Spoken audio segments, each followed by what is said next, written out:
E aí, queridão, tudo bem com você? Professor Wesley aqui, professor de História do canal Papo Reto. O nosso tema de hoje é feudalismo, ok? Vem comigo então.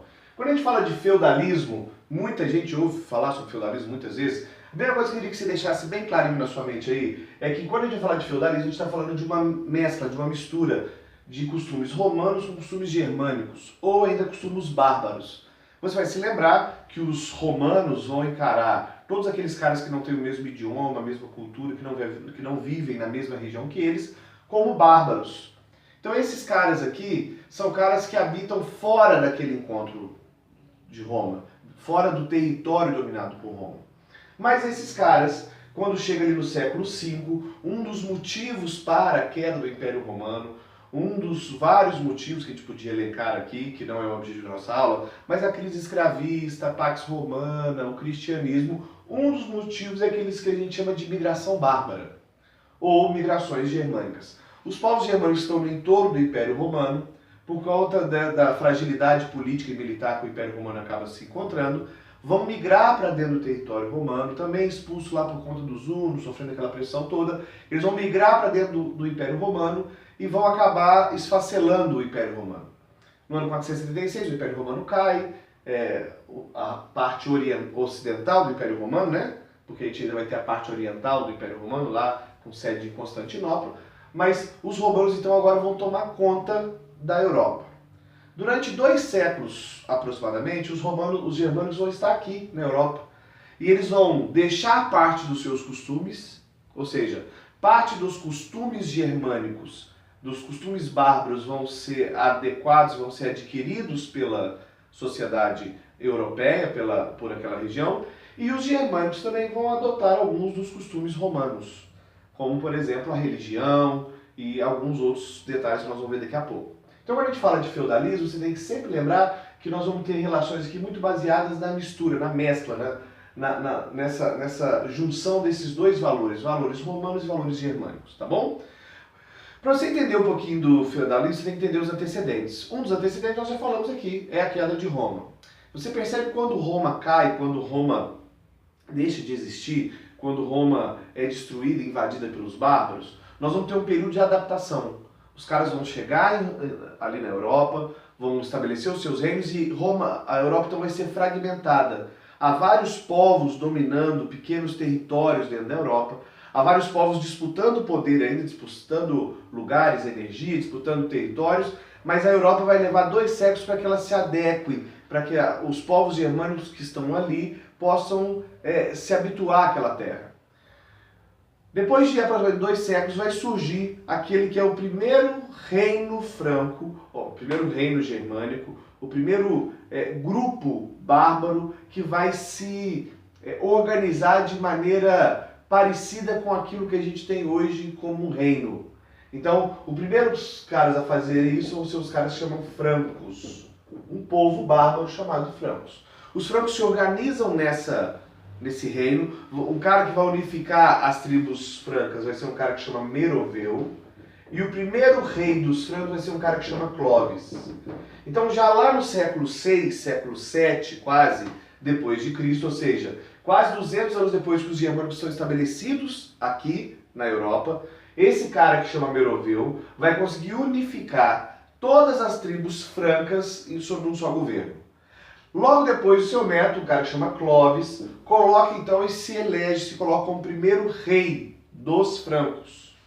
Esse Clovis também vai ter um papel muito importante, porque ele vai promover uma aproximação com a igreja. Do Império Romano, a entidade, a força mais poderosa que sobrou é a igreja.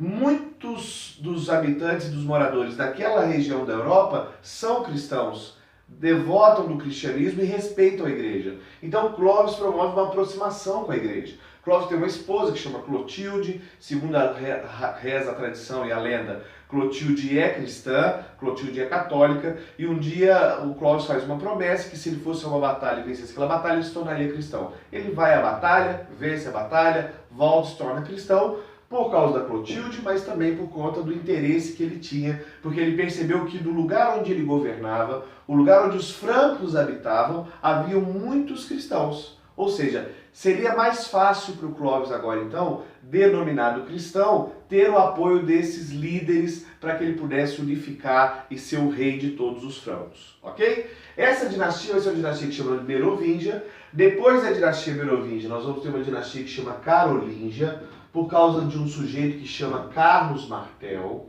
Você sabe que em latim, Carlos é Carolos, por isso dinastia carolíngia.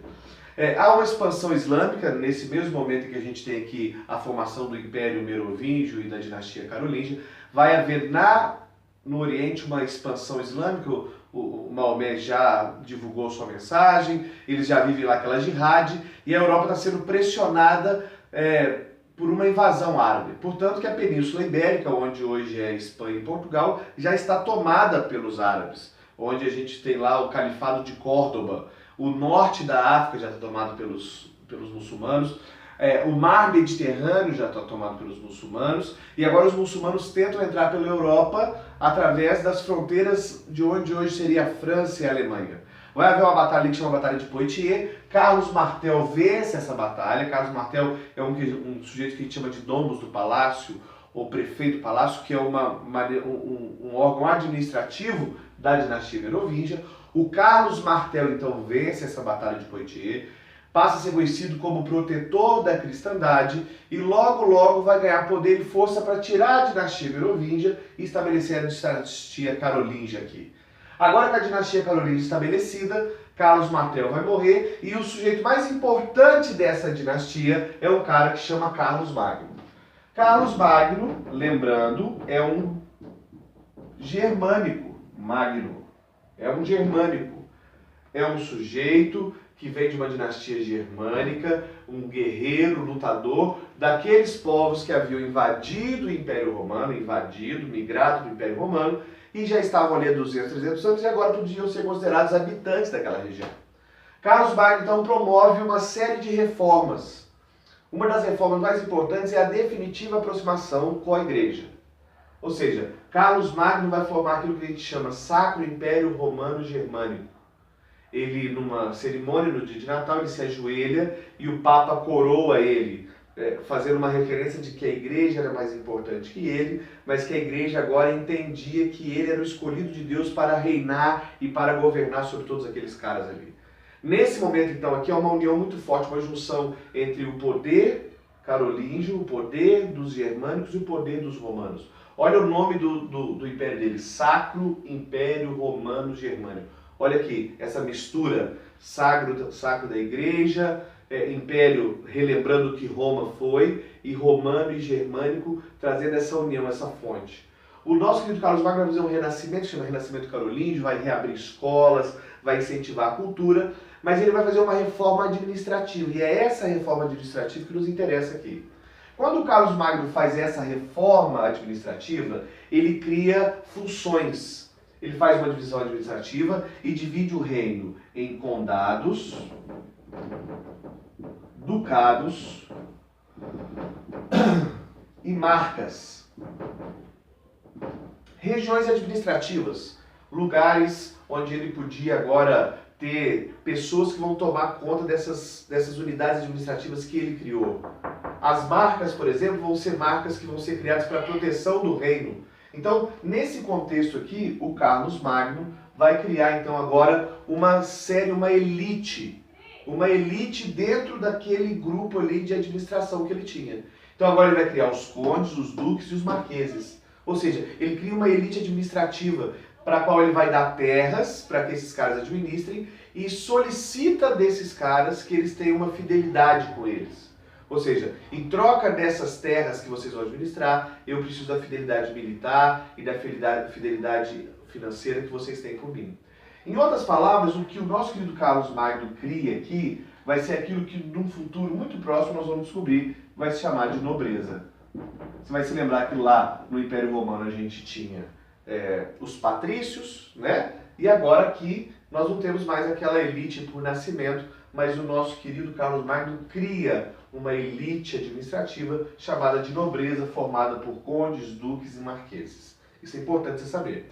O Império do Carlos Magno não vai durar muito tempo, ele vai se fazer um império muito grande, mas quando o Carlos Magno morre, ele vai ter um filho que tem uma predileção e tem uma influência muito forte da igreja. Isso não vai agradar aos caras que ele governa. Por fim, vai haver o Tratado de Verdun, que vai dividir o território do Carlos Magno entre os seus 3 netos. E esse frescor e esse florescimento do Império Carolíngio vai acabar aqui. A Europa, então, depois do Império Carolíngio, mergulha definitivamente no isolamento comercial, no isolamento administrativo, no isolamento financeiro. Então a Europa, depois do Império Carolíngio, aqui a gente está no século VII, século VIII, vai ver o auge desse sistema feudal, ok? Então, dada essa introdução, dado esse preâmbulo aqui, nós vamos agora definitivamente para o feudalismo, ok? Para a gente entender o feudalismo, a gente precisa partir de um primeiro ponto. No feudalismo, nós vamos ter uma relação política e administrativa um pouco diferente. O feudalismo, ele tem um rei. Um rei. Quem é esse rei? Esse rei é um grande proprietário de terra. Um rei, grande proprietário de terra. Só que esse rei não consegue governar essa terra sozinho, porque ele não tem mão de obra, ele não tem exército, ele não tem... Então esse rei, ele precisa de pessoas com as quais ele vai dividir esse reino para que esse reino possa ser viável. Porque a gente vive na Idade Média aqui, no período do feudalismo, um período de muita batalha, muito medo, onde as coisas são resolvidas quase sempre na guerra. A expectativa de vida aqui desses caras é uma expectativa de vida muito curta. Então esse rei, ele precisa de apoiadores. Esse rei então vai dividir, vai pegar essa terra que ele tem e vai dividir em pedaços menores de terra, que nós chamaremos aqui de feudo. Então o rei um dia acorda e pensa assim, vou dar. Vou dar para quem? Vou dar aqui para o Wesley, vou dar aqui para o João, vou dar aqui para o Francisco, vou dar aqui para a Cris, e deu à vontade. Então, o rei, quando ele, que é rei, dá esse pedaço de terra para mim, que eu sou Wesley, o rei, ele está dizendo que de hoje em diante, eu, Wesley, tenho algumas obrigações com esse rei. Em outras palavras, é o seguinte, o rei, de hoje em diante, passa a ser o meu suzerano. E eu, Wesley, passo a ser vassalo desse rei. Essa relação a gente chama de relação de suzerania-vassalagem. Ou seja, eu, Wesley, de agora em diante devo obrigação e fidelidade a esse rei. Fidelidade militar e fidelidade também econômica, de impostos, ou seja, eu sou fiel a esse rei. Beleza? Suponhamos, no entanto, contudo, porém, que eu agora pego esse feudo, porque eu achei que esse feudo está muito grande, que ele é muito grande para mim, muito desproporcional, e resolvo dar um pedaço desse feudo para a Carlinha. E a Carlinha também, achando que esse pedaço de terra está muito grande, divide esse feudo também e resolve dar ele para a Duda. Ok? Então olha só, o rei me deu esse pedaço de terra. O rei se tornou meu suzerano e eu me tornei vassalo dele. Quando eu pego um pedaço de terra e dou para a Carlinha, o que é que eu me tornei da Carlinha? Exatamente. Muito bem. Eu agora sou suzerano. Então o Wesley é suzerano da Carla, mas é vassalo do rei. E a Dudinha aqui? A Dudinha agora é vassala da Carla. E a Carla é suzerana da Dudinha. Então a Carla é vassala do Wesley e suzerana da Duda. Agora eu pergunto para você, o que é que a Carla é do rei?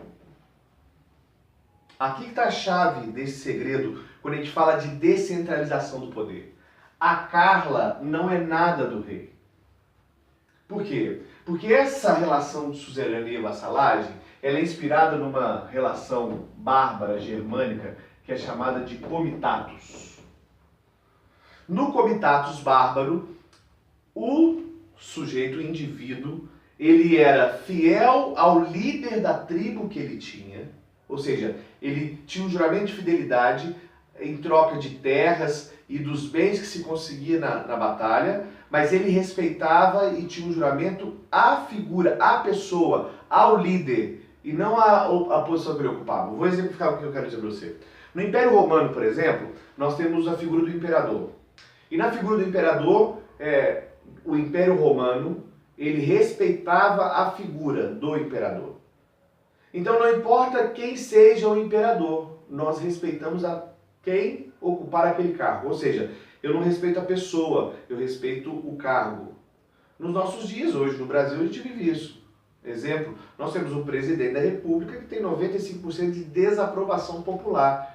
Mas nem por isso a gente deixa de desrespeitar a lei. Por quê? Nós não respeitamos a pessoa, mas respeitamos a figura que ela representa. E ele que nós não concordemos com a pessoa, nós vamos respeitar a figura, porque nós vivemos naquilo que a gente chama de Estado. E no nosso Estado a gente respeita a figura. Aqui não era assim. Aqui a minha fidelidade, ela é a pessoa que me deu a terra. Então o rei, ele é o suzerano do Wesley. Mas a Carla não tem nada a ver com o rei. Porque a fidelidade que a Carla tem, ela deve ao Wesley. E a fidelidade que a Duda tem, ela deve à Carla. Então a Duda não é nada do Wesley. Daí veio uma frase muito usada na Idade Média, que é: o vassalo do meu vassalo não é meu vassalo. Vou repetir. O vassalo do meu vassalo não é meu vassalo. Então se você encontrar uma questão aí nos concursos da vida, perguntando de qual relação bárbara surgiu a suzerania e vassalagem, você sabe que surgiu do comitatus, tá bom? Uma relação germânica. Beleza até aqui? Suave? Sigamos então. Além dessa relação, e outra coisa importante, tá bom? Essa relação aqui só acontece entre nobres. Ok? Só entre nobres isso aqui acontece. Não acontece entre servos, não, tá bom? Porque essa sociedade aqui, feudal, ela vai ser muito bem dividida. É uma sociedade que a gente chama de sociedade estamental. Uma sociedade que tem muito claramente a sua divisão social e é uma sociedade em que quase não há mobilidade social, tá bom? Na sociedade feudal, nós teremos então 3 classes sociais. Sociedade feudal. 3 classes sociais. Mentira. 3 ordens sociais. Primeira ordem nós temos o clero. Segunda ordem nós temos os nobres. Terceira ordem nós temos os servos.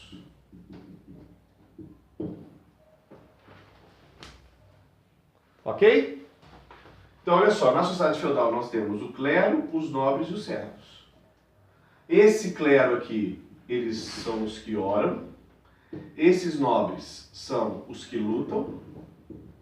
E esses servos são os que trabalham. As 3 classes sociais. Você pode encontrar ainda os oratores, os belatores e os laboratores aí em alguma publicação, tá bom? É a mesma coisa. Nesse contexto, então, essas ordens elas foram estabelecidas pela igreja. E a igreja dizia o seguinte, que Deus colocou você em cada uma dessas ordens, que a sua obrigação, o seu objetivo de vida, a sua função no universo é exercer esta atividade. Ou seja, quando um servo tentava sair do lugar onde ele estava, ou seja, desse trabalho servil que ele tinha, esse servo ele era considerado um sujeito que estava indo contra a vontade de Deus. Porque o desejo de Deus é que esse cara estivesse aqui para sempre. Mas quando a gente for falar sobre a relação da igreja com a Idade Média, nós vamos falar um pouco sobre isso, ok? Agora vamos dar uma olhada aqui no feudo, propriamente dito. O que é o feudo? Feudo, pedaço de terra agricultável, que era composto aí por 3 regiões. Nós temos aqui o manso servil, o manso senhorial e o manso comunal. Então esse aqui é o manso servil. Aqui nós temos o manso senhorial. E aqui nós temos o manso comunal.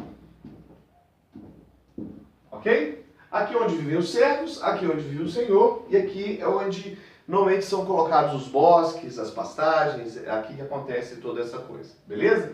No manso servil, nós teremos aqui as casas dos servos, a roça dos servos, normalmente são casas simples, casas pobres, paupérrimas. Agora, quem manda nesse servo aqui, nesse feudo, é um sujeito que chama senhor feudal. Ele mora nessa parte aqui do feudo, que é a parte principal. Nessa parte do feudo aqui, nós vamos ter o castelo, nós vamos ter a capela, é sempre importante, vai ter uma igreja, o castelo sempre muito reforçado, é aqui que nós vamos ter o moinho, é aqui que nós vamos ter o forno, é aqui que nós vamos ter também o silo onde se guarda o alimento. Então, o centro desse feudo é o manso senhorial. Aqui também há os animais do senhor feudal e aqui também tem a roça do senhor feudal, ou seja, as plantações, a área agricultável do senhor feudal. Então nesse feudo normalmente tem duas áreas agricultáveis, a área dos servos e a área do senhor feudal, beleza?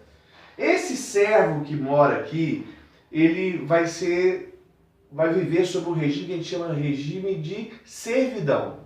O que é isso? Quando há a invasão lá do Império Romano e a fragmentação, esses caras que vão sair da cidade, fugindo das invasões bárbaras, fugindo da violência que acontecia na cidade, eles vão ir para o campo. Por isso a gente fala que vai haver um êxodo urbano, ou seja, as pessoas saem da cidade e vão para a zona rural. Há uma ruralização da sociedade. Quando esses caras se dirigem para a zona rural, eles chegam lá e encontram grandes propriedades de terra que já tem dono, que são esses senhores feudais, esses latifundiários, esses nobres proprietários de grandes terras. Quando eles chegam lá, esses nobres fazem um acordo com eles. Qual é o acordo? O nome diz o seguinte: olha, se vocês ficarem na minha terra, no meu feudo, eu vou dar para vocês proteção e terra. Então eu vou dar uma terra para você plantar e vou dar para vocês proteção militar. Em troca dessa proteção militar e em troca dessas terras, vocês vão ter algumas obrigações comigo. E aqui nós vamos por algumas obrigações, ok? Vamos lá. As principais obrigações servis do feudalismo são, primeiro, uma obrigação que a gente chama de corvéia, outra obrigação que a gente chama de talha, uma terceira que a gente chama de banalidade, e por fim nós temos aí a mão morta. Mão morta. Poderíamos colocar ainda aqui o tostão de Pedro, por exemplo. Então vamos lá. Na corvéia, eu gosto de gravar aqui, ó. Véia, coisa antiga. Então na corvéia, nós dedicamos aqui, o servo vai dedicar parte do seu tempo no trabalho para o senhor feudal. Então a corvéia, ela tem a ver com tempo de trabalho. Ou seja, normalmente, esse servo tem que passar 3 dias por semana ou 3 meses por mês lá na terra do senhor feudal trabalhando para ele. Então, normalmente durante a semana, o servo tinha dias que ele era obrigado a trabalhar nas terras do senhor feudal, cuidando do gado do senhor feudal, cuidando do castelo do senhor feudal, cuidando da roça do senhor feudal. Então, alguns dias por semana ele tinha que passar lá, e esse trabalho, essa obrigação de passar o tempo trabalhando, era conhecido como corvéia. Aliado a isso ainda, ele tinha que pegar parte da produção que ele produzia no seu pedaço de terra, ou seja, lá no manso servil, parte daquilo que ele produzia, ele tinha que então dividir a produção com o senhor feudal. Dividir a produção, chegando a valores entre 30% e 50%. Ou seja, dos 10 sacos de milho que esse servo conseguiu plantar aqui e colher, 5 sacos de milho ele tinha que deixar com o senhor feudal. Aí desses 5 sacos de milho que sobrou, ele quer fazer um fubá, porque quer comer um angu, né? Fazer um franguinho com quiabo, colocar um angu no meio, tá feliz tentando. O que é que ele vai fazer? Ele vai ter que moer esse milho. Onde é que tem moinho? Lá no manso senhorial. Então quando ele pega esse milho e leva o milho lá para poder moer, o senhor feudal cobra dele um aluguel. Um aluguel do moinho. Então lá dos 2 pacotes, 2 sacos de milho que ele foi moer para fazer fubá, ele vai voltar para casa só com um saquinho só. Isso aqui a gente pode dizer que é um aluguel, ou uma taxa, uma tarifa para o uso. Suponhamos então que o pai desse servo morra, e esse servo vai ter uma dívida com o senhor feudal. Porque você percebe que por mais que se produza nessa sociedade aqui, você vai estar sempre devendo o senhor feudal. Então essa dívida tem que ser paga pelo filho, pela família. Essa dívida então é chamada de mão morta. Então é a dívida do servo que faleceu. Além disso, aqui a gente ainda podia destacar o tostão de Pedro, que é a parte destinada à igreja, o dízimo.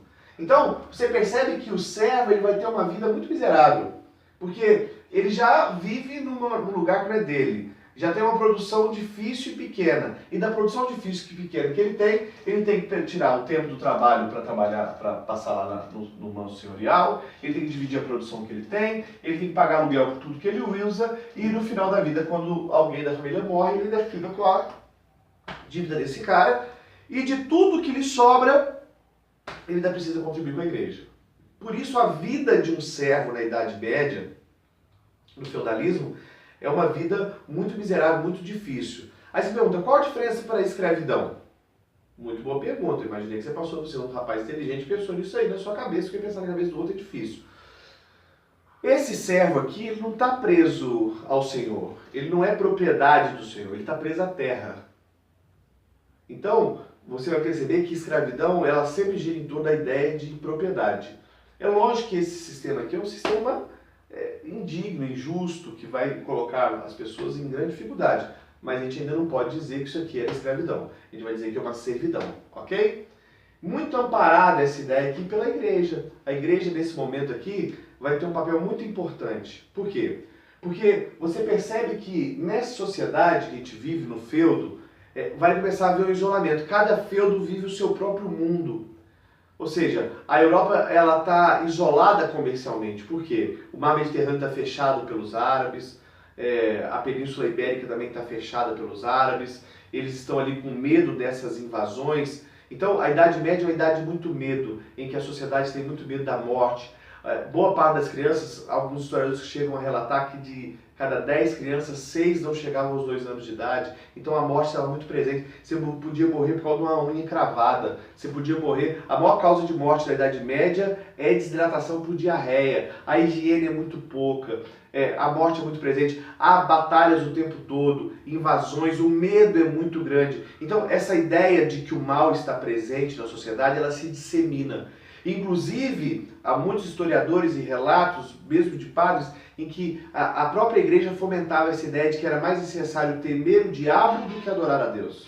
Ou seja, o medo do inferno, do mal, as crendices populares, a ideia de bruxaria, de que o mal estava presente na sociedade, essa ideia foi uma ideia que foi muito disseminada. Então essa sociedade era uma sociedade que vivia com muito medo. Medo de tudo, medo do castigo de Deus, medo dos problemas que viriam, medo da morte. Então é uma sociedade que vive um ostracismo muito grande, ou seja, vive uma reclusão muito grande. Daí a gente dizer que uma das características da Idade Média, uma das características do feudalismo é a descentralização do poder. Ou seja, o rei não manda, porque o rei tem um vassalo, mas aquele vassalo tem os outros vassalos lá. Então, o rei, quando precisava tomar uma decisão, ele precisava consultar todos os seus vassalos e esses que eram suzeranos de outros tantos. Então, nós vamos ter uma Europa profundamente fragmentada.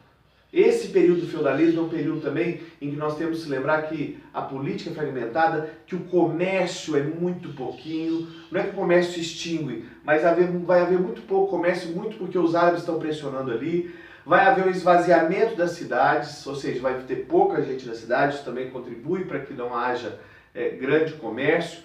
Nós vamos ter também uma diminuição da arte, da cultura. As pinturas vão ser pinturas que vão ser menos elaboradas, vão ser quase sempre de motivos religiosos, ou se não sempre de motivos religiosos, uma pintura muito pobre. As construções vão privilegiar a escuridão. Nós vamos ver grandes catedrais desse período da Idade Média, grandes igrejas e grandes castelos e grandes mosteiros que são construídos, e esses mosteiros e esses castelos são quase em toda a sua totalidade castelos escuros, com baixa luminosidade. Nós vamos ter nesse momento também uma divisão da igreja muito clara. A igreja se divide em 2 grupos, aquilo que a gente chama de clero secular e aquilo que a gente chama de clero regular. O clero secular, daquilo que é mundano, daquilo que está no mundo, ou seja, aquele padre que lida com a população, o padre que faz a missa, que faz o batizado, o padre que faz o casamento, que está no meio do povo. Esse é conhecido como clero secular. E o clero regular, que é um clero que vai começar a se isolar dentro dos mosteiros, que são clérigos que vão começar a estudar a Bíblia, são clérigos que vão começar a formar ordens, como a ordem dos beneditinos, dos franciscanos, ordens que algumas vão se abrir, mas a boa parte vão se fechar dentro dos mosteiros, com o intuito de estudar, de buscar. Um filme muito bom para você entender um pouquinho sobre isso, é um filme que chama O Nome da Rosa, né? Que é adaptado de um livro extraordinário. Se você der uma assistida nesse filme, você vai conseguir captar bastante coisa. Então, nesse período da Alta Idade Média, que nós vamos aqui até o século IX, até o século X, esse período da Alta Idade Média, ou seja, em que a Idade Média expressa suas maiores influências.